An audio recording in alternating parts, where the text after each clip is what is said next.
2026. Today I wanted to do a writing vlog or write with me, I guess, a write with me writing vlog. I wanted to work on my mystery as well as plot it out at the same time. So me and the children have already had breakfast. We had cinnamon rolls, yummy. And I've had my first 2 cups of water, and now I'll be writing in my journal because, like I said before, I write by hand first before I go on the computer. You'll also be seeing me write and plot at the same time because my definition of plotting is just, writing down the next scene on a white tablet. I guess that's what you call it, the tablet of paper. My mind just blanked. So the baby is asleep comfortably on my lap, but she will not get out of my way. So she's going to be my writing partner again today, I guess. So let me get started then.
39, 10, 40, and I have written 541 words. Yes, I went back and actually counted all those words. Thankfully, children didn't come running in, so I was able to just count it once, just had to go through it once. So now I guess I'll be doing plotting another scene, or writing another scene really, and then plotting another one. I'm gonna try to work on this project for about 3.5 hours maybe. I haven't decided, but I'm gonna try to at least get halfway there, because unfortunately I didn't get to start on time with this project, because, you know, with our special delivery, and now I feel like I'm catching up really, and I hope I'm not catching up. I hope it's more of a, we're just getting started. Maybe I had a date planned and that date didn't happen, but I'm getting to it. I also need to work on my, I don't want to say a writing Bible or a writing binder, but I do need to work on like a notebook or binder for this mystery, because I do want to make it a series. So I know I'm going to need to keep track of every story and every character and every crime that ever happens. I also need to think of a place or a name for the place that this is all happening, because I know you probably couldn't see it, but I had to do like 2 like little lines of where the place would be. I've done that like for the last few pages since I started the story like a couple of days ago and yesterday. I have not thought of a name for my location. I know what my location looks like. I know where it's located at. It's a fictional area off of the coast of North Carolina, and a beautiful, you know, beachy kind of resort, beachy kind of place, but I do not have a name for it. I'm really tempted to just use a real name, but I really don't want to do that. I like making up fictional names, because then I can base them off of actual places, but then I can change some things around and nobody can sit there and say, well, that's not there, or where did you go for this one? Even in my romance story, that was based off of the island Guam. However, the shape of it was based off of other islands in the Pacific. I can't tell you the names right now. I don't have the notebook in front of me, but I did a lot of research on that. But the overall layout of it and the way that the island is sectioned off, I based it off of Guam, and the weather and everything, I based it off of that location. So with this one, I'm trying to base it off of one of the more coastal cities, not necessarily the islands off of North Carolina, but more along the coastal cities. However, I might actually move out to the more of the coastal islands, but I really don't want to. I do love islands. I'm not even gonna say airlines. So if you notice that a lot of my projects, if you stay with me, you'll see that a lot of my projects probably are based off of islands or close to the beach. I love the beach. I love the ocean. Yeah, so I'm gonna get back into it, and I don't know how many more words I can write. I do need to refill up my water though. But guess what? Since this little one will not let me move, thankfully I have an older child who can do that for me. So let me get back in.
So that writing session didn't go exactly like I wanted it to. It's lunchtime now, but that's okay. Hopefully when I get back, I can just start working on the binder, the notebook. I guess I have to wait till tomorrow to really get started back on that, which is fine. I guess it's the universe way of telling me to take a break, right? And no stress. So after lunch, I'll be working on the notebook for a bit. And then I'll probably take probably another small break and maybe read some stuff before I start editing. Get back into editing the romance novel that's kind of just been sitting there for a bit. So yeah. It is now 2:05. A lot longer than I had anticipated to finish lunch. The truth is, I made lunch. I finished it for me and the children about 1:40 something. And I finished up an episode of Game of Thrones. So yeah. So now it's time to get back to work. So now I'm going to be closing my notebook and working on, I guess the binder or notebook, whatever you want to call it, for the mystery. And I'll probably work on that for about a good hour or two. And then after that, I'll be doing some edits on the romance novel. Thankfully, my little writing partner is taking a nap. So let's see how much of the work I can actually get done.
It is now 4:45 and I don't feel like I've done enough.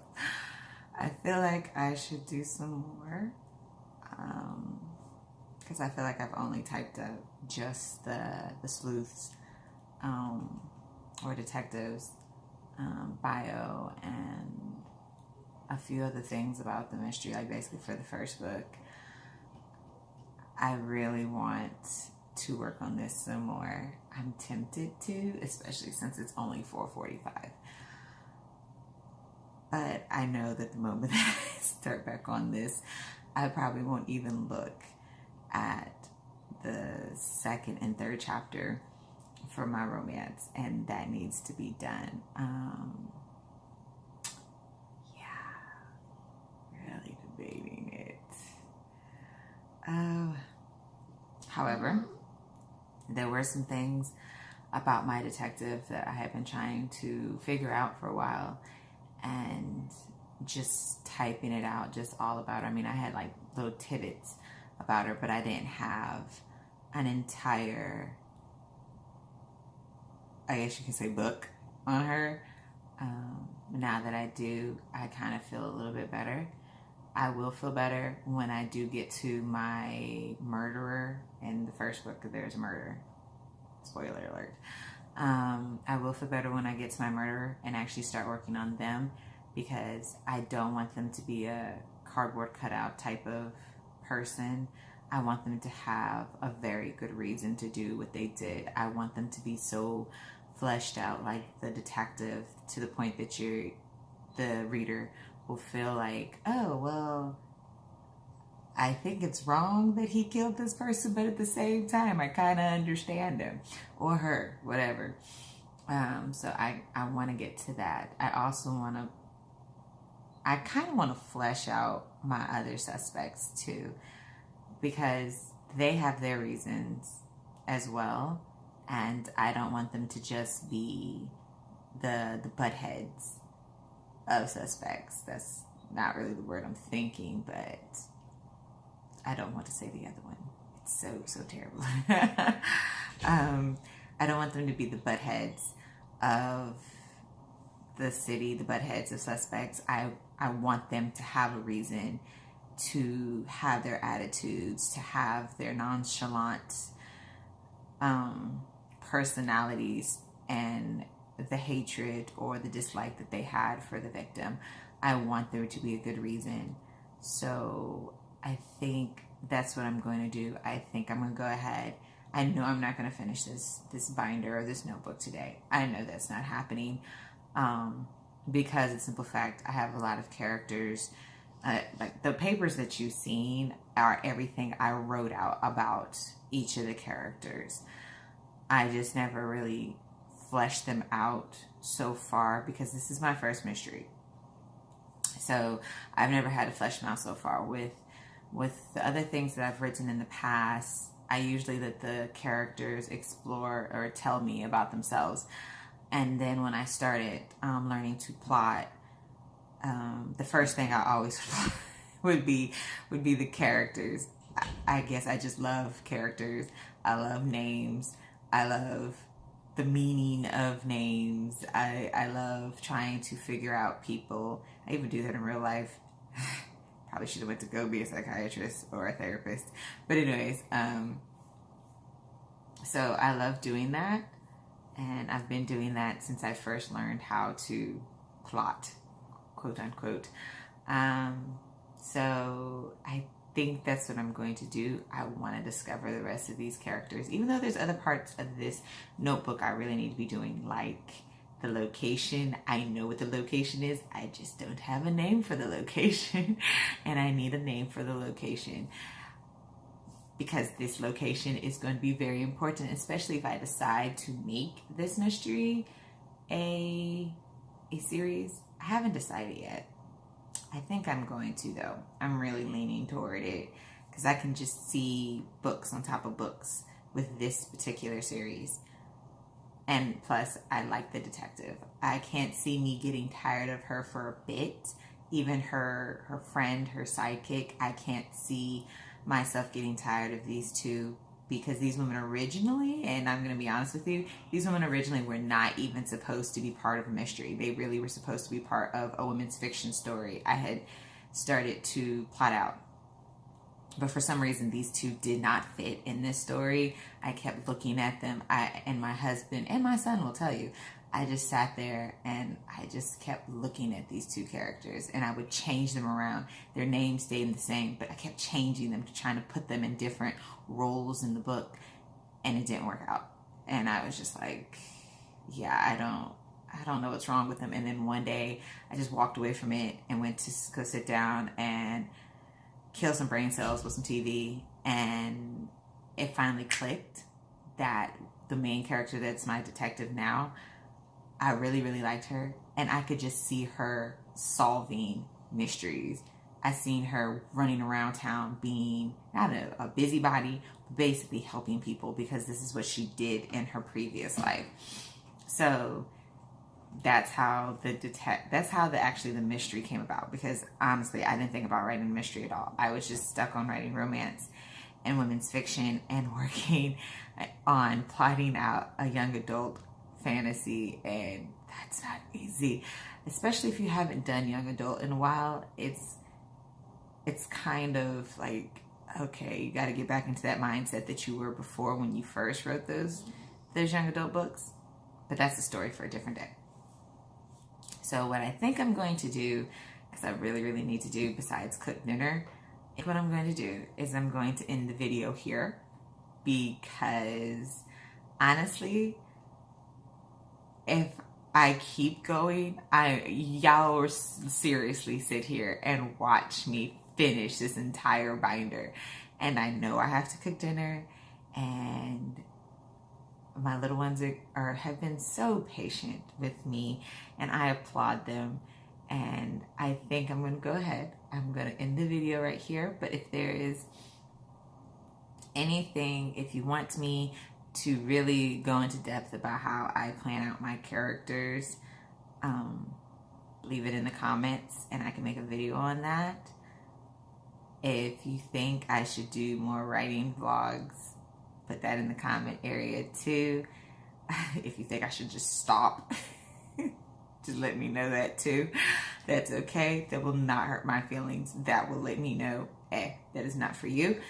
And also, don't forget to subscribe, hit the notification button, or share.